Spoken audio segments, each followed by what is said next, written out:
नमस्ते दोस्तों, कैसन बानी जा आप सभे। हम आशा करते हैं कि सारा लोग खुश और हैप्पी होई। त आज हम लेके आइल बानी कटहल के एकदम नया और मज़ेदार रेसिपी जौन कि आज से पहले ना ही कबो बनैले होखब जा और ना ही कबो खइले होखब जा।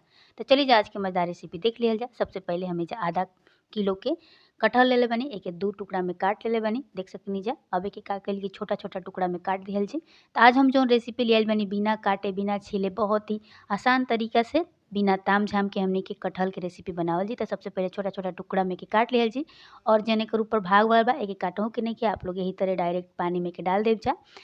त अब का कइल जी कि 2 गो एइजा टमाटर डाल दिहल जी, 2 गो एइजा प्याज डाल दिहल जी और 3-4 गो मरचा डाल दिहल जी। थोड़ा सा एइजा डाल दिहल जी सरसों तेल। अब का कइल जी कि एकरा के खौले दिहल जी, मतलब कि जौन कटहल बा एके बढ़िया से पाक के दिहल जी। थोड़ा सा नमक भी आप लोग चाही त डाल सकेनी जा। ये देखी जा सारा सब्जी हमनी के खौले लागल बा, मतलब कि पाके लागल बा हल्का-हल्का। आप लोग चाही त एके ढक भी सकेनी जा। हल्का-फुल्का एके चला देतनी। टमाटर बढ़िया से पाक गइल बा तब एके निकाल लिहल जा। प्याज के भी निकाल के एगो बर्तन में रख लिहल जा और मरचा के भी निकाल के रख लिहल जा।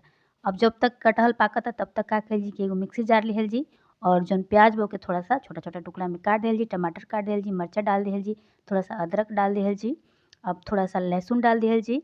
अब एइजा डाल दिहल जी थोड़ा सा जीरा मरीच और एइजा धनिया डाल दिहल जी और थोड़ा सा पानी डाल के का कइल जी कि सारा मसाला के पीस लिहल जी। त एइजा हमनी के सारा पेस्ट तैयार हो गइल बा। अब एइजा कटहल भी पूरा बढ़िया तरीका से मतलब कि पाक गइल बा, मतलब कि उबल गइल बा। त चली जा अब निकाल लिहल जा सारा कटहल के। एही तरीका से सारा कटहल के निकाल के एगो बर्तन में रख लिहल जी और एके ठंडा होखे दिहल जी। जब ई बढ़िया से ठंडा हो जाई तब का कइल जी कि जौन एकर ऊपर वाला भाग बा ना एके का कइल जी कि चाकू की मदद से एके छील लिहल जाई। तो एकदम आसान तरीका बा ना। ए तरीका से अगर आप लोग कटहल छीलब जा त बहुत ईज़ी तरीका से आप लोग छील लेब जा बिना ताम-झाम के। काहे कि कटहल के छीले में बड़ा मुश्किल होला और एकर जौन दूध बा उ भी बढ़िया से निकल गइल बा और हाथ में लागी भी ना और आसान तरीका से आप लोग कटहल के छील लेब जा। त ए तरीके से सारा कटहल के हमनी के छील लिहल जी। आप लोग एके कुकर में भी उबाल सकेनी जा। अब का कइल जी कि हाथ से बढ़िया से एके मसल दिहल जी सारा। जितना भी कटहल बा सबके बढ़िया से हाथ से चाहे कोनो मोटा तल के बर्तन से एके मसल लेब जा। त देखी जा बढ़िया से एकरा के हम मसल लेले बानी। अब एही तरीका से सारा कटहल के हमनी के मसल के रख लिहल जाई। ये देखिए कितना बढ़िया से पाक गइल बाटे और बढ़िया से हमनी के जौन कटहल बा मसला जाता। एही तरीका से हाथ से आप लोग मसल लेब जा। अब का कइल जी कि बढ़िया से जब मसला जाई तब एकरा में डालल जी हमनी के मसाला। तब का कइल जी कि डालल जी थोड़ा सा एमे हमनी के 1 चम्मच डाल दिहल जी हमनी के एइजा पहिले डालल जी काटल हरियर मिर्चा और थोड़ा सा डाल दिहल जी धनिया पत्ता और थोड़ा सा नमक, थोड़ा सा हल्दी और थोड़ा सा मसाला और थोड़ा सा डाल दिहल जी एइजा हमनी के 1 बड़ा चम्मच बेसन। इससे का होई कि जौन हमनी के कटहल बा बढ़िया से मिक्स हो जाई और एकर बढ़िया से। त अभी हम ना बताइब कि हम का बनावत तनी, काहे कि ए वीडियो के पूरा देख के जाइब जा आप लोग। अबे बता देब त छोड़ के चल जाइब जा। त सबसे पहिले सारा बेसन के हमनी के फेंट लिहल जी और छोटा-छोटा गोली बना लिहल जी। त देख सकेनी जा छोटा-छोटा कटहल के गोली बना लेवे के बाटे एही तरीका से।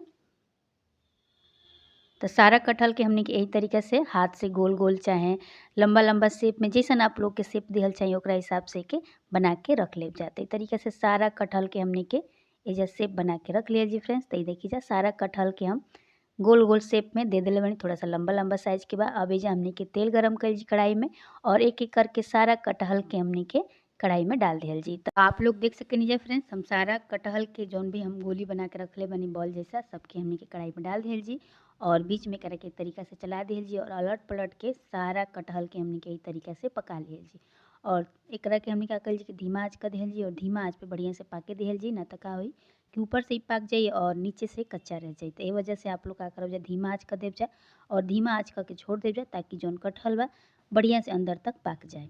ई देखी जा पास से हम देखावत तनी कितना बढ़िया हमनी के कटहल के ई कनी जा कटहल के हमनी के पकौड़ा बन के तैयार हो चुकल बा। अब का कइल जी कि एही कढ़ाई में डालल जी सरसों तेल और एइजा डाल दिहल जी पचफोरन। अब तेल के थोड़ा सा गरम होखला के बाद एमे डाल दिहल जी हमनी के तेजपत्ता, थोड़ा सा डाल दिहल जी सूखल मिर्च, एगो हरियर मिर्च। अब डाल दिहल थोड़ा सा खड़ा मसाला। अब डाल दिहल जी बारीक काटल प्याज और सारा प्याज के का कइल जी बढ़िया से भून लिहल जी 2 मिनट और कम आँच कर दिहल जी और कम आँच पे प्याज के हल्का-हल्का भून लिहल जी। प्याज के कलर देख सकेनी जा पहिले से ज़्यादा चेंज हो गइल बाटे। अब एमे थोड़ा सा हमनी के डाल दिहल जी नमक।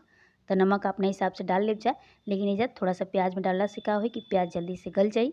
अब एइजा थोड़ा सा डाल दिहल जी हींग। हींग आप फ़ोरन में ही डाल लेब जा। हम थोड़ा सा भुला गइनी है ए वजह से बाद में डालनी है। अब एजा हमने के डाल दिया जी बारीक कटल टमाटर और टमाटर के बढ़िया से का कल जी 2 मिनट चला के भून लिहल जी। अब हमने के जौन मसाला पीस के रखले रहनी जो कि कढ़ाई में डाल दिहल जी और टमाटर और प्याज के साथ बढ़िया से 2 मिनट एकरा के भून लिहल जी। और अब एजा डाल दिहल जी हमने के हल्दी, तो थोड़ा सा हल्दी डाल दिहल जा, थोड़ा सा मसाला डाल दिहल जा जौन कि सब्जी मसाला है और थोड़ा सा एजा डालल जी कश्मीरी लाल मिर्च पाउडर। ऐसे का होई कि जौन सब्जी के टेस्ट बा बहुत ही बढ़िया आई, कलर मतलब कि बढ़िया आई। अब एके का कइल जी कि सारा मसाला के 2 मिनट बढ़िया से भून लिहल जी। अब एजा आप लोग देख सकेनी जा मसाला से तेल निकले लागल बा, टमाटर भी बढ़िया से पाक गइल बा, साथ ही साथ जौन प्याज बा वो भी बढ़िया से पाक के रेडी हो गइल बा। ई देखी कितना बढ़िया से तेल छोड़े लागल बा, तो मतलब कि हमनी के जौन ग्रेवी बा बढ़िया से बन के तैयार हो चुकल बा। तो अब डाल दिहल जी पानी। आप पानी अपना हिसाब से डाल लीजिए, जितना आप लोग ग्रेवी रखल चाहतनी जा ओकरा हिसाब से, मतलब कि सब्जी के जूस रखल चाहतनी जा ओकरा हिसाब से। अब एके का कइल जी 2 मिनट पाके दिहल जा। तब एजा देख सकनी जा आप लोग सब्जी में उबाल आवे लागल बा। अब एजा का कइल जी कि हल्का फुल्का जब खौले लगी तब एजा हमने के डाल दिहल जी कोफ्ता, जौन कि हम कटहल के कोफ्ता बना के रखले रहनी है। तो आज की जौन रेसिपी बा फ्रेंड्स एके कटहल के कोफ्ता बोलल जाला और इहे हम बनैले बनी। तब प्लीज़ आप लोग कमेंट करके ज़रूर बताइब जा कि आज की हमारी रेसिपी आप लोग के कैसन लागल है। अब एजा डाल दिहल जी धनिया पत्ता, तो धनिया पत्ता अपना हिसाब से डाल ले जाए, जा कस्तूरी मेथी भी डाल सकेनी जा। अब 2 मिनट सारा सब्जी के पाके दिहल जी और आप लोग देख सकेनी जा कितना बढ़िया हमनी के आज के ही कटहल के कोफ्ता बन के तैयार हो चुकल बा। कितना जूसदार हमनी के बढ़िया से ही कटहल के कोफ्ता बन के तैयार हो चुकल बा। अब एजा का कइल जी कि ऊपर से थोड़ा सा डाल दिहल जी मलाई। अगर आप लोग के पसंद ना होखे तो बिना मलाई के भी के बना के खा सकेनी जा। और थोड़ा सा मरचा से एके सजा दिहल जी, चाहे धनिया पत्ता से। ये देखी जा कितना बढ़िया ग्रेवी बन के तैयार हो चुकल बा। अगर आज की रेसिपी आप लोग के पसंद आइल होखे तो लाइक शेयर सब्सक्राइब कइल मत भूलब जा। तब तक खातिर बाय बाय।